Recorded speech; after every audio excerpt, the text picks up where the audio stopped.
Donc me revoici pour cette dernière intervention pour vous parler et continuer à parler donc de ce livre, L'origine des problèmes, et vous allez les arracher par la racine. Vous vous rappelez certainement, nous sommes en train de parler du chapitre numéro 5 donc de ce livre, Le pointer du doigt.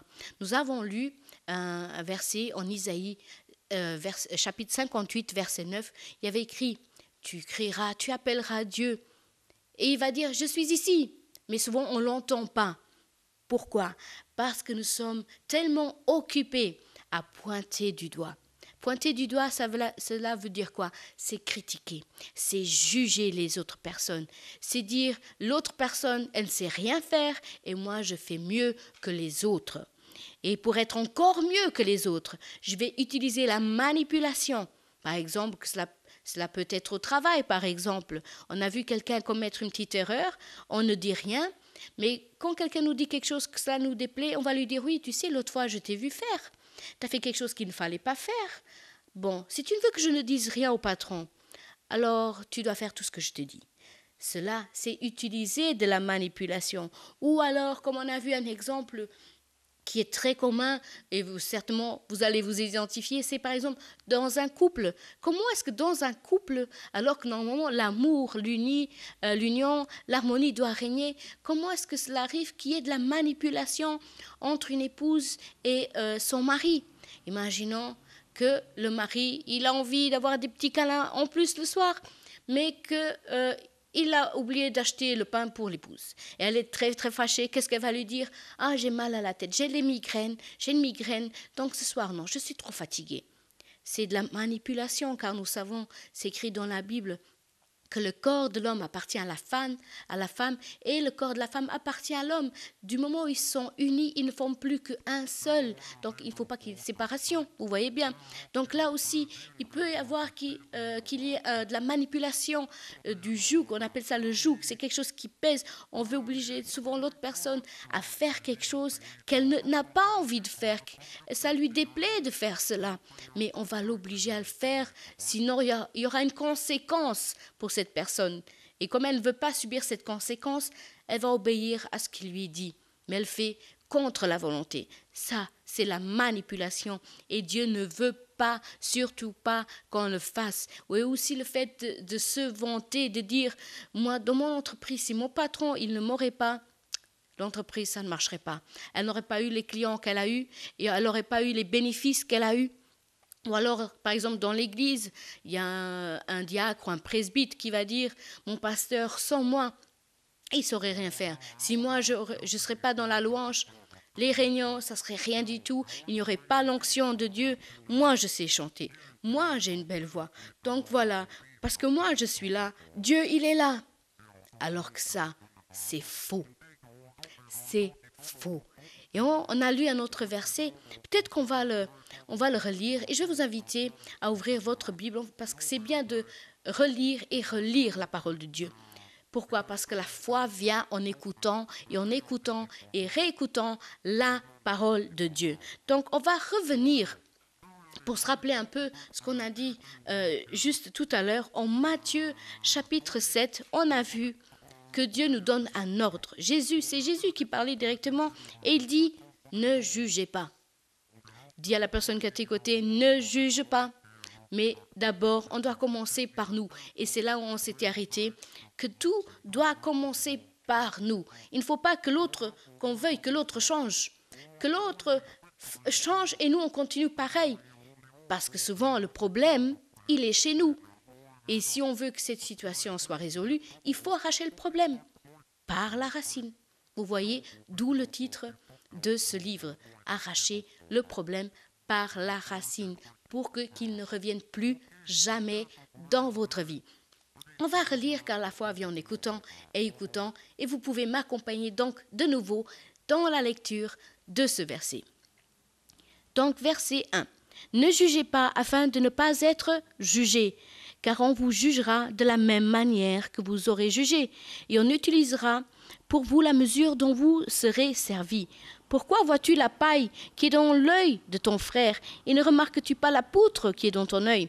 Ou comment peux-tu dire à ton frère, laisse-moi enlever la paille de ton œil, alors que toi, tu as une poutre dans le tien? Verset 5. Hypocrite, enlève d'abord la poutre de ton œil, et alors tu verras clair pour retirer la paille de l'œil de ton frère. Donc nous voici de nouveau. Vous vous dites, oui, mais comment je vais enlever une paille, une poutre de mon œil? En fait, la poutre de mon œil, c'est le défaut, c'est l'erreur que j'ai pu commettre.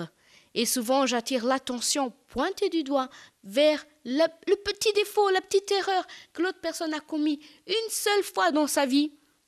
Et on va en faire une montagne, alors que nous-mêmes, peut-être on vit dans le péché, carrément, et on ne s'en rend même pas compte. Alors, c'est pour ça que je disais tout à l'heure, il faut se regarder dans un miroir. Pourquoi? Pour s'analyser, s'examiner. Pourquoi est-ce qu'il y a cette situation? Pourquoi Dieu ne répond pas à mes prières? Pourquoi est-ce que je suis malade? Pourquoi je prends plein de médicaments et je ne suis pas guérie?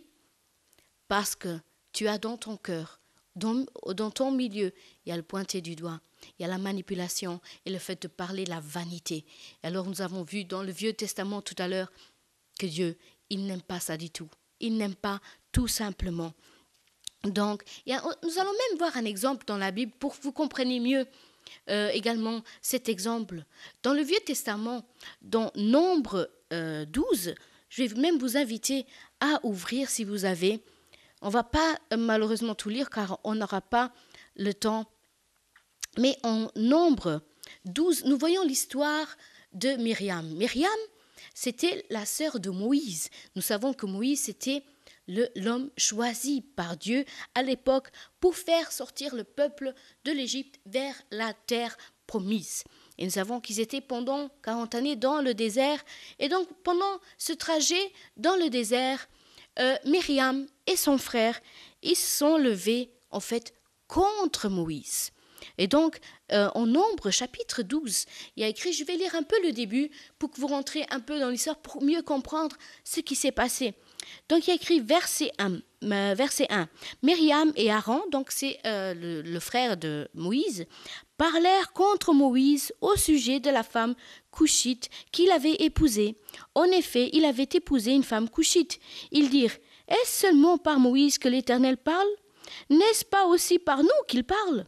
L'Éternel l'entendit. Vous voyez, qu'est-ce que nous pouvons voir ici? C'est que Myriam, elle a commencé à critiquer son frère. Parce que Moïse avait épousé une femme d'une autre tribu. Alors qu'à l'époque, la loi ne permettait pas cela.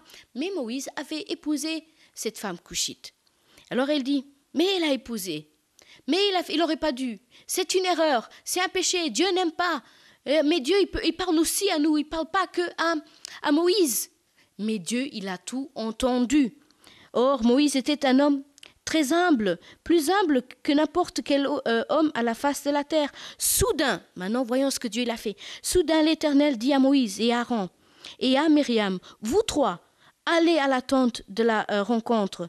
Et ils y allèrent tous les trois. L'Éternel descendit dans la colonne de nuée et se tint à l'entrée de la tente. Il appela Aaron et Myriam et s'avancèrent tous les deux et il dit, écoutez bien mes paroles. Donc Dieu dit aujourd'hui, écoute bien mes paroles. Lorsqu'il y aura parmi vous un prophète, c'est dans une vision que moi l'Éternel, je me révélerai à lui. C'est dans un rêve que je lui parlerai. Ce n'est pas le cas avec mon serviteur Moïse. Il est fidèle dans toute ma maison. Je lui parle directement. Donc nous voyons ici que Dieu, il vient corriger Myriam et Aaron. Pourquoi? Parce qu'ils ont parlé mal de Moïse. Il a dit, avec Moïse, je parle face à face, je lui parle directement. Avec vous, je vous parle en vision. Ce n'est pas directement face à face. Et donc, même indépendamment des défauts des autres, même si nous aussi on entend la voix de Dieu, même si nous sommes des serviteurs de Dieu, même si vous dites, oui, mais moi aussi je sais faire cela. Pourquoi l'autre, il fait... Non, il ne doit pas faire comme ceci. Moi, il aurait dû faire cela. Moi, à sa place, j'aurais fait ainsi. Parce qu'il a commis une erreur, alors je vais le juger. Non. nous ne pouvons pas pointer du doigt, si nous ne voulons pas que Dieu vienne nous corriger, si nous voulons que Dieu écoute nos prières, il faut simplement croire en sa parole. Si Dieu dit il ne faut pas pointer du doigt, il ne faut pas juger, il ne faut pas critiquer, alors nous n'allons pas le faire. Donc, j'espère que cette leçon-ci, ce chapitre vous a vraiment aidé à déterminer l'origine du problème. Peut-être vous étiez une de ces personnes et que vous vous êtes vraiment vu dans cette situation. Donc, je vous exhorte vraiment, avant de nous quitter, à aller à une église la plus proche de chez vous, à contacter un de nos pasteurs, à avoir une consultation pastorale pour qu'il puisse vous aider également à travers la parole de Dieu, à vous libérer à travers la parole, car c'est la parole qui libère, qui transforme et qui vous rénove. Donc maintenant, d'ici, je vous dis au revoir et à une très prochaine fois.